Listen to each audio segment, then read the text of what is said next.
Hello hi ಎಲ್ರಿಗೂ ನಮಸ್ಕಾರ. ಏನಿದು ಅಂತ ನೋಡ್ತಾ ಇದ್ದೀರಾ? ಇವತ್ತು ರಾಗಿ ಸರಿ ಪೌಡರ್ಗೆ ಏನೇನು ಬೇಕು ಅಂತ ಹೇಳ್ಕೊಡ್ತೀನಿ, ಬನ್ನಿ ನೋಡೋಣ. ನೋಡಿ, ಫಸ್ಟು ಚೆನ್ನಾಗಿರೋ ರಾಗಿ ತೊಗೊಂಡು ಚೆನ್ನಾಗಿ ತೊಳೆದು ಇಟ್ಕೋಬೇಕು. ತೊಳೆದು ಇಟ್ಕೊಂಡು ಮೊಳಕೆ ಕಟ್ಟಬೇಕು. ಇದಕ್ಕೆ ಏನೇನು ಹಾಕ್ತಿದ್ದೀನಿ ಅಂತಂದರೆ, ಇದು ನೋಡಿ ವಾಟರ್ ಮಿಲನ್ ಸೀಡ್ಸು ಮತ್ತು ಪಂಪ್ಕಿನ್ ಸೀಡ್ಸು ಎರಡೂ 50-50 ಗ್ರಾಮ್ ತೊಗೊಂಡಿದ್ದೀನಿ. ಮತ್ತು ಇದು 2 ಕೆ ಜಿಯಷ್ಟು ಕೆಂಪಕ್ಕಿ ತೊಗೊಂಡಿದ್ದೀನಿ ನೋಡಿ, 2 ಕೆ ಜಿಯಷ್ಟು. ಇದು ನೋಡಿ ರಾಗಿ ಮೊಳಕೆ ಬಂದಿದೆ, ಸಣ್ಣ ಸಣ್ಣ ಮೊಳಕೆ, ತುಂಬ ಏನು ಲಾಂಗ್ ಬಸ್ಸಲ್ಲ, ನಾವು ಸಣ್ಣ ಸಣ್ಣ ಮೊಳಕೆ ಬಂದಿದೆ, ಅದು ವೀಡಿಯೋಸಲ್ಲಿ ಕಾಣಿಸ್ತಾ ಇಲ್ಲ. ಇದನ್ನು ಇಷ್ಟು ತೊಗೊಂಡು 2 ಕೆ ಜಿ ಅಷ್ಟೇ ರಾಗಿ ತೊಗೊಂಡಿದ್ದೀನಿ. ನೋಡಿ, ಇಲ್ಲಿ 100 ಗ್ರಾಮ್ ಬಾದಾಮಿ ತೊಗೊಂಡಿದ್ದೀನಿ, 1/4 ಕೆ ಜಿಯಷ್ಟು ಬೇಳೆ ತೊಗೊಂಡಿದ್ದೀನಿ, ತೊಗರಿಬೇಳೆ. ಆಮೇಲಿಂದ ಒಂದು 1/4 ಕೆ ಜಿಯಷ್ಟು ಏನಿದು ಕಡಲೆಕಾಯಿ ಬೀಜ, ಅದನ್ನು ಹುರಿದು ಇಟ್ಕೊಂಡಿದ್ದೀನಿ. ಪ್ರತಿಯೊಂದೂ ಹುರ್ಕೋಬೇಕು. ನೋಡಿ, ಇಲ್ಲಿ ಜೀರಿಗೆ ಮೆಣಸು ಸ್ವಲ್ಪ ನಿಮಗೆ ಕ್ವಾಂಟಿಟಿಗೆ, ಮಕ್ಕಳಿಗೆ ಶೀತ ಆಗುತ್ತೆ ಇಲ್ಲ ಅಂತಂದರೆ ಅದಕ್ಕೋಸ್ಕರ ಜೀರಿಗೆ ಮೆಣಸು. ಇದು ನೋಡಿ ಹಸಿರು ಕಾಳು ಕಡಲೆಕಾಳನ್ನ ಮೊಳಕೆ ಕಟ್ಟಿ ಒಣಗಿಸಿ ಫ್ರೈ ಮಾಡಿ ಇಟ್ಕೊಂಡಿದ್ದೀನಿ. ಆಮೇಲಿಂದ ಕೆಂಪಕ್ಕಿ ಕೂಡ ಅದನ್ನು ಸ್ವಲ್ಪ ಬಾಣಲಿಲಿ ಹಾಕಿ ಫ್ರೈ ಮಾಡಿ ಇಟ್ಕೋಬೇಕು. ಆಮೇಲಿಂದ ಈವನ್ ರಾಗಿ ಕೂಡ ಫ್ರೈ ಮಾಡಿ ಇಟ್ಕೋಬೇಕು. ನೋಡಿ, ಕೆಂಪಗೆ ಚೆನ್ನಾಗಿ ಫ್ರೈ ಮಾಡಿದ್ದೀವಿ, ನೋಡಿ ಎಷ್ಟು ಚೆನ್ನಾಗಿ ಕಾಣ್ತಾ ಇದೆ. ಎಲ್ಲ ಫ್ರೈ ಆದಮೇಲೆ ನೋಡಿ, ಎಲ್ಲ ಸ್ವಲ್ಪ ಅಕ್ಕಿನೂ ಹಾಕ್ಕೊಂಡಿದ್ದೀವಿ, ಒಂದು ಪಾವಷ್ಟು ಅಕ್ಕಿನೂ ಹಾಕ್ಕೊಂಡಿದ್ದೀವಿ, ಎಲ್ಲ ಮಿಕ್ಸ್ ಮಾಡ್ತಾ ಇದ್ದೀನಿ ನೋಡಿ. ಆಮೇಲಿಂದ ಸ್ವಲ್ಪ ಮೆಂತ್ಯ ಹಾಕಿದ್ರೆ ಟೇಸ್ಟು ಚೆನ್ನಾಗಿರುತ್ತೆ, ಹೆಲ್ತ್ಗೂ ಒಳ್ಳೆಯದು. ನೋಡಿ ಏನೇನು ಹಾಕಿದ್ದೀವಿ ಅಂತ ಎಷ್ಟು ಚೆನ್ನಾಗಿ ಕಾಣ್ತಾ ಇದೆ ನೋಡಿ. ಇವಾಗ ಮಿಲ್ಗೆ ಹೋಗೋಣ, ಪೌಡ್ರು ಮಾಡಿಸ್ಕೊಂಡು ಬರೋಣ ಅಂದ್ಬಿಟ್ಟು ಎಲ್ಲ ರೆಡಿ ಮಾಡಿ ಇಟ್ಕೋತಾ ಇದ್ದೀನಿ. ನೋಡಿ ಎಷ್ಟು ಸಿರಿಧಾನ್ಯಗಳೆಷ್ಟು ಚೆನ್ನಾಗಿ ಕಾಣ್ತಾ ಇದೆ. ಇದು ತಿಂದರೆ ಆರೋಗ್ಯ ಕೂಡ ತುಂಬ ಚೆನ್ನಾಗಿರುತ್ತೆ. ಆಮೇಲಿಂದ ನೀವೇನಕ್ಕೆ ಇವರು ವಿಡಿಯೋ ಅಪ್ಲೋಡ್ ಮಾಡೋದು ಲೇಟ್ ಆಗ್ತಿದೆ ಅನ್ಕೋತಾ ಇದ್ದೀರಾ? ನನಗೆ ಸ್ವಲ್ಪ ಹುಷಾರಿಲ್ಲ, ಆಮೇಲಿಂದ ಕೆಲವೊಂದು ಪರ್ಸ್ನಲ್ ಸಮಸ್ಯೆಗಳಿಂದ ಮಾಡೋಕ್ಕಾಗ್ತಿಲ್ಲ.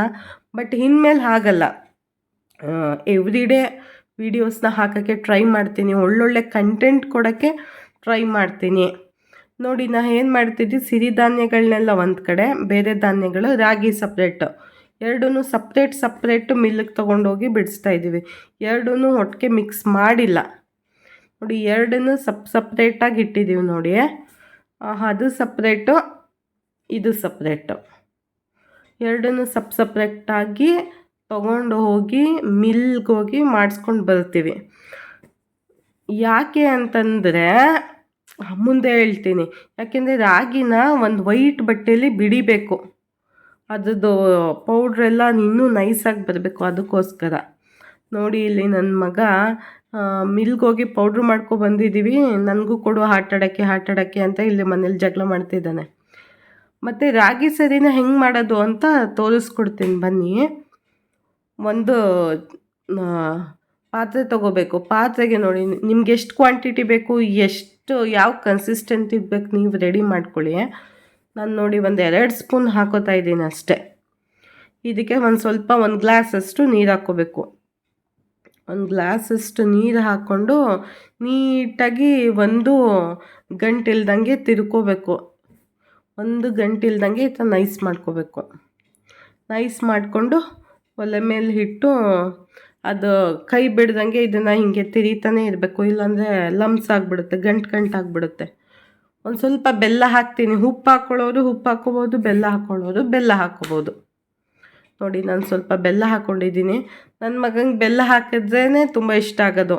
ಆಮೇಲಿಂದ ನನ್ನ ಮಗ ಯಾವ ಊಟನೂ ತುಂಬ ಇಷ್ಟಪಟ್ಟವನು ತಿನ್ನೋದೇ ಇಲ್ಲ, ತಿಂದರೆ ಈ ರಾಗಿ ಸರಿ ಒಂದನ್ನೇ ತುಂಬ ಇಷ್ಟಪಟ್ಕೊಂಡು ತಿನ್ನೋದು.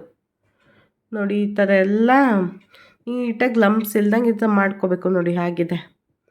ಈ ಥರ ಎಲ್ಲ ಬೆಂದಾದ್ಮೇಲೆ ತುಂಬ ಸಿಮ್ಮಲ್ಲಿ ಇಟ್ಬಿಟ್ಟು ಒಂದು ಪ್ಲೇಟ್ ಮುಚ್ಚಿಟ್ಬಿಡಿ. 2 ಮಿನಿಟ್ ಬೆಂದರೆ ಸಾಕು. ಯಾಕೆ ಗೊತ್ತಾ, ನಾವೆಲ್ಲನೂ ಆಲ್ರೆಡಿ ಫ್ರೈ ಮಾಡ್ಕೊಂಡಿರ್ತೀವಲ್ಲ, ಹಂಗಾಗಿ ತುಂಬ ಹೊತ್ತು ಬೇಯೋದೇನು ಬೇಡ. ಈ ಥರ ಎಲ್ಲ ಆದಮೇಲೆ ಒಂದು 4-5 ಮಿನಿಟ್ಸ್ ಬೇಯಿದ್ರೆ ಸಾಕು, ಆಗೋಗ್ಬಿಡುತ್ತೆ. ನೋಡಿ, ಇದಕ್ಕೊಂದು ಸ್ವಲ್ಪ ತುಪ್ಪ ಹಾಕ್ಕೊಂಡು ತಿನ್ಸಿದ್ರೆ ಮಕ್ಕಳು ಆರಾಮಾಗಿ ತಿಂತಾರೆ, ಟೇಸ್ಟು ಚೆನ್ನಾಗಿರುತ್ತೆ, ಎಲ್ತ್ಗೂ ತುಂಬ ಒಳ್ಳೆಯದು. ಓಕೆ, ನೆಕ್ಸ್ಟ್ ವೀಡಿಯೋಲಿ ಸಿಗ್ತೀನಿ. ಎಲ್ರಿಗೂ ಬಾಯ್.